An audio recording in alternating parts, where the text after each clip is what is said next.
At 2:47 in the morning local time, roughly 14 nautical miles off the coast of Bandar Abbas, a fiberglass hull about 23 feet long sat low in the water. No crew, no pilot, just a motor, a camera, 220 pounds of military-grade explosives packed into the bow, and a satellite receiver listening for instructions from a command center somewhere on the Iranian coast. The boat was moving at 38 knots. That is faster than most police speedboats. The wake was almost invisible in the dark. The engine noise was lost in the sound of the waves.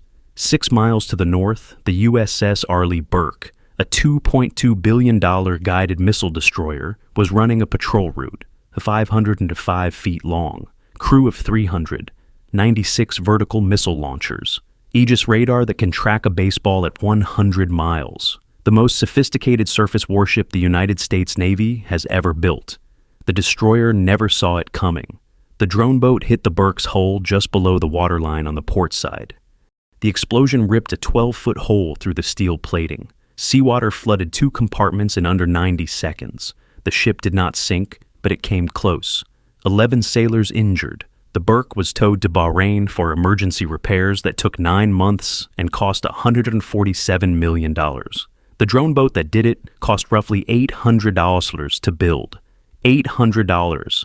That is a cost ratio of over 180,000 to 1 in favor of the weapon that hit the ship. And here's the part that almost nobody in the American media is willing to say out loud.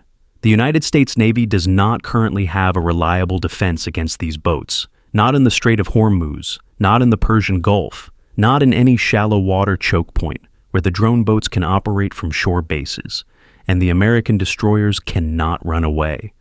By the end of this video, you will fully understand exactly how a weapon that costs less than a used Honda Civic just made the most expensive surface navy ever built almost irrelevant in the world's most important waterway.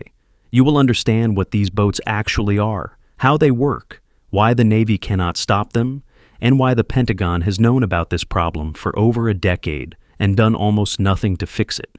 Let us start with what an Iranian drone boat actually is, because most people hear the phrase and picture something from a science fiction movie, a sleek, unmanned vessel packed with computers and artificial intelligence. That picture is completely wrong.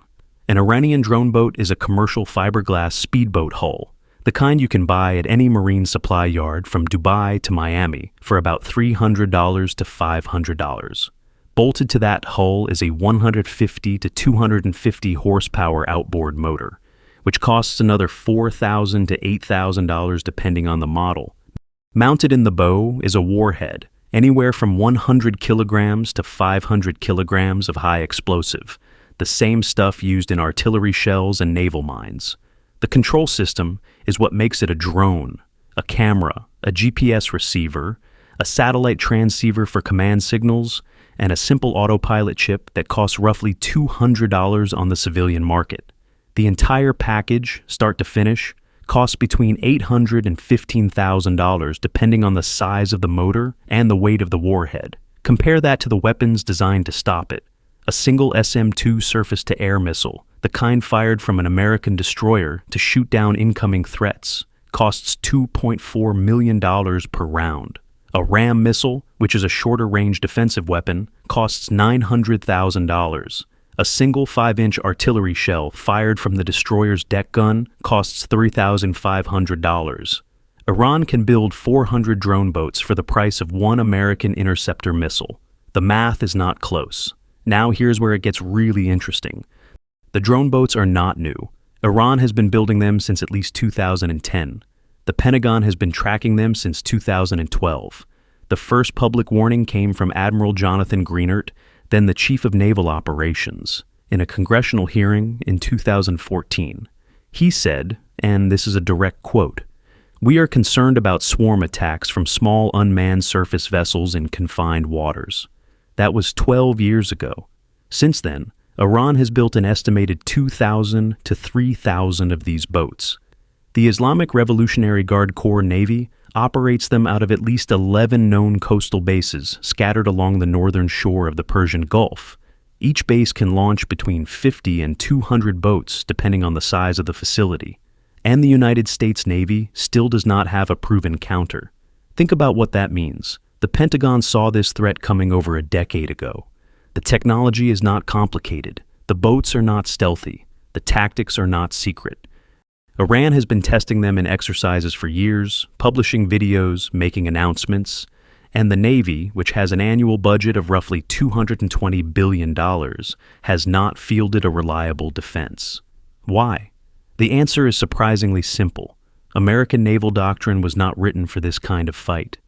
The Navy spent 50 years preparing to fight the Soviet Union in the deep Atlantic. Big ships hunting big ships, carrier strike groups versus submarine fleets, Aegis radar tracking ballistic missiles launched from 1,000 miles away. Nobody planned for a swarm of 80 fiberglass speedboats coming out of a coastal inlet at 40 knots in water too shallow for a destroyer to maneuver. The problem is not the technology. The problem is the geometry. Let me explain what I mean. An Aegis-equipped destroyer can track hundreds of targets simultaneously. The radar works, the missiles work, but the missiles were designed to intercept aircraft and cruise missiles flying at altitude. When you fire a $2.4 million SM-2 at a boat sitting 3 feet above the waterline, the missile's radar has trouble locking on. The boat is too small. The radar reflection is too weak. The sea clutter, the radar noise bouncing off the waves, drowns out the signal. Even when the missile does lock, the engagement geometry is wrong. The SM-2 was designed to dive on a target from above. A drone boat is already at sea level. The missile has to adjust its flight path in the last few seconds of flight, which reduces accuracy and gives the boat time to maneuver. The 5-inch deck gun has the opposite problem. It can hit a small boat at close range, but the gun can only engage one target at a time. The rate of fire is roughly 20 rounds per minute. If 50 drone boats are coming at you, you can hit one boat every 3 seconds. That means 47 of them get through. The close-in weapon system, the Phalanx CIWS, is the destroyer's last line of defense. It is a radar-guided rotary cannon that fires 4,500 rounds per minute. It works against missiles. It works against aircraft. Against a swarm of boats, it has the same problem as the deck gun. It can only engage one target at a time. One gun, 50 boats. You do the math. Now, here is the part that should terrify anyone who understands naval warfare. The Iranians know all of this. They have studied American destroyer tactics for decades. They know the radar limitations. They know the missile engagement zones. They know the gun ranges, and they have built a tactic specifically designed to exploit every single weakness.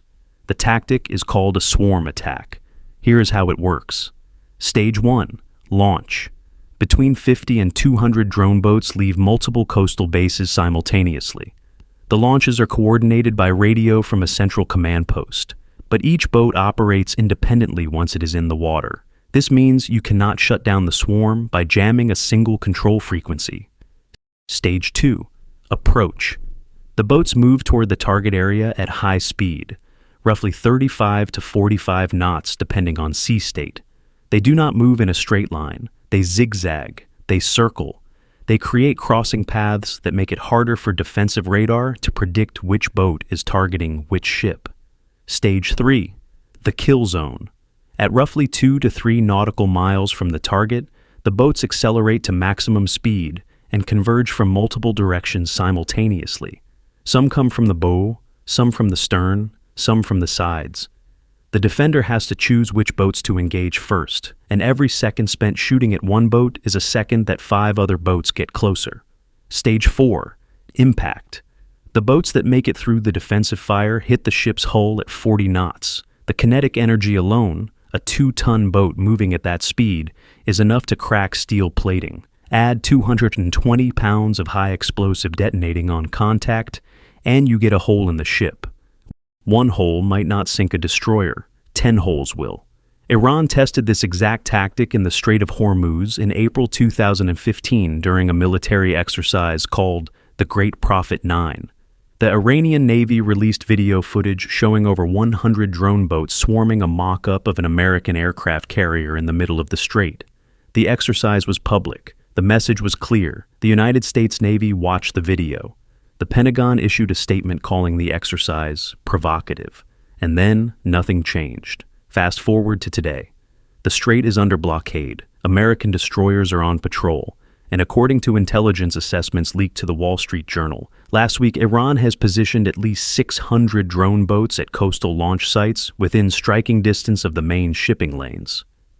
600 boats. If Iran launched even half of them in a coordinated swarm, the destroyers in the strait would face a threat density that no American warship has ever been designed to handle. Now, here is where this starts affecting people who have never heard of a drone boat and do not care about naval tactics. If a swarm attack disables or sinks even one American destroyer in the Strait of Hormuz, the entire blockade collapses. Not because the Navy runs out of ships, but because the insurance companies that cover commercial shipping will declare the strait a war zone. When that happens, insurance premiums for any vessel transiting the Gulf go from $50,000 per voyage to $5 million per voyage overnight. Shipping companies cannot afford that. They reroute. The oil stops moving. And oil that is not moving does not get refined, which means gasoline that does not reach gas stations, which means diesel that does not reach trucks, which means food that does not reach grocery stores. You are already seeing the leading edge of this. Gas prices in the United States hit $4.13 per gallon last week, up 38% since February. Diesel is even higher. Every truck that delivers goods to a Walmart or a Target or a Costco runs on diesel. The cost is being passed to you right now, today, in the price of everything you buy. And it gets worse. The drone boats are not the only asymmetric threat in the strait. Iran also has mines. Iran also has mini submarines. Iran also has shore-based anti-ship missiles.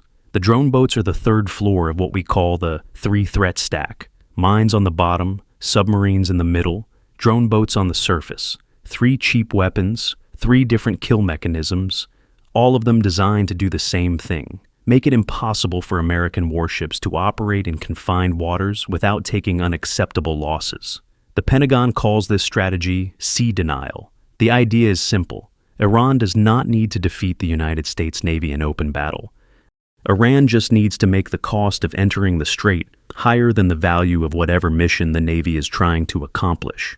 And the cost is measured in dead sailors, damaged ships, and the political fallout that comes when a $2 billion destroyer gets crippled by a weapon that costs less than a semester of community college tuition.